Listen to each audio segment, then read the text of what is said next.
করেছিলেন যে তারা সংক্ষিপ্ত সময়ের জন্য একটু জমি দিতে চান এবং সেই তারা একটি স্ট্যাটাস কো অর্থাৎ স্থিতাবস্থা আদেশ দিতে চান।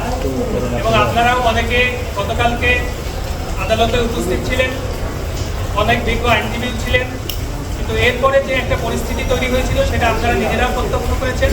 সেখানে জনাব ইশরাক হোসেনের পক্ষে যে আইনজীবীরা ছিলেন তারা সেখানে তখন আদালতকে এক ধরনের আনডিউ প্রেশার দেওয়ার একটা চেষ্টা করেছেন।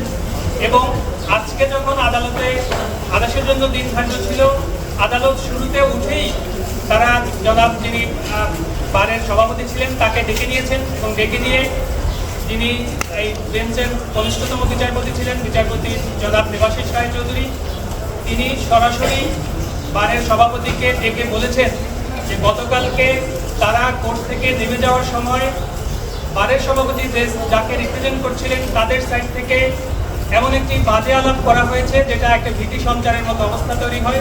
সেখানে স্পষ্ট করে বলা হয়েছে যে এই মামলায় যদি রুল দেওয়া হয় তাহলে কোর্টে আর বসতে দেব না। কোর্ট আজকে আদেশ দেওয়ার শুরুতেই এই বিষয়ে অবতারণা করেছেন, এই বিষয়টি আপনারাও লক্ষ্য করেছেন। এরপরে কোর্ট আজকে ডিটেইলস তাদের লিখিত অর্ডার সেটি পাস করেছেন এবং অর্ডার পাস করে শুধুমাত্র লুকাস স্ট্যান্ডিং গ্রাউন্ডে এই আজকের রিটটি খারিজ করেছেন বলে কোর্ট অভিমত ব্যক্ত করেছেন। আমরা ইতিমধ্যে আমাদের ক্লায়েন্টের সাথে কথা বলেছি। আমাদের ক্লায়েন্টের ইনস্ট্রাকশন হচ্ছে আমরা উচ্চতর আদালতে যাব বা আমাদের আপিল বিভাগে আমরা আপিল ফাইল করব এবং আপিল ফাইল করা অবস্থায় যেহেতু এই বিষয়টি সাব জুডিস ম্যাটার থাকবে, এখানে স্থানীয় সরকার মন্ত্রণালয়ের শপথ করানোর আইনগত কোনো সুযোগ থাকবে না। এটি হচ্ছে আমাদের। আপনারা আজকেই যাচ্ছেন না, কিন্তু কোর্ট তো মাঝখানে শুক্রবার শনিবার বন্ধ, সেক্ষেত্রে কী হবে?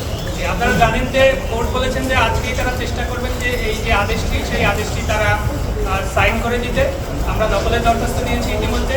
আমরা দখল প্রাপ্তি সাপেক্ষে আজকেই যদি আমাদের যাওয়া সম্ভব হয় আমরা যাব, তাহলে পরবর্তী যেদিন ওয়ার্কিং ডে থাকবে সেদিনই আমরা দ্রুততম সময়ের মধ্যে আমরা আমরা আপিল ফাইল করার চেষ্টা করবো এবং আমরা সংশ্লিষ্ট যে রেসপন্ডেন্ট ছিলেন তাদেরকে আমরা অ্যাডভোকেট অন রেকর্ডের লয়ার সার্টিফিকেটে আমরা বিষয়টি জানিয়ে দেবো যে আমাদের ক্লায়েন্টের থেকে ইনস্ট্রাকশন আছে, আমরা আপিল করে যাচ্ছি। একটা বিষয় ছিল যে আপনাদের তো এখন হাইকোর্ট আপনারা আপিল করেন না, এটার ব্যাখ্যাটা হচ্ছে যে স্থানীয় সরকার মন্ত্রণালয় আসলে তার প্রতি ট্রাইব্যুনালের যে রায় সেই রায় কোনো ধরনের নির্দেশনা ছিল না, তারা এটার পার্টিও ছিল না। অতএব স্থানীয় সরকার মন্ত্রণালয়ের ইচ্ছা এবং অনিচ্ছার উপর নির্ভরশীল তারা এই সফরটির আয়োজন করবে কিনা, এটিতে আমাদের মক্কেলের কোনো বক্তব্য।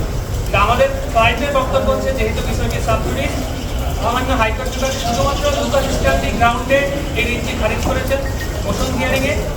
এই পয়েন্টটি আমরা যদি মহামান্য আপিল বিভাগে স্যাটিসফাই করতে পারি ইনশাল্লাহ আমরা আদেশ পাবো বলে আমরা আশা করি।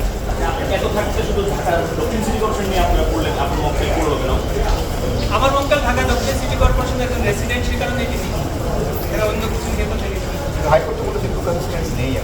যে হাইকোর্ট তার আদেশে বলেছেন যেহেতু এই আদেশ চ্যালেঞ্জ করার সুযোগ আছে এবং আপনারা আজকে যারা উপস্থিত ছিলেন আপনারাও শুনেছেন হাইকোর্ট অর্ডার পাস করার আগে শুরুতেই বলেছেন যে যে কোনো পক্ষ সংক্ষুব্ধ হলে আমাদের এই আদেশের বিরুদ্ধে আপনারা উচ্চ আদালতে থ্যাংক ইউ।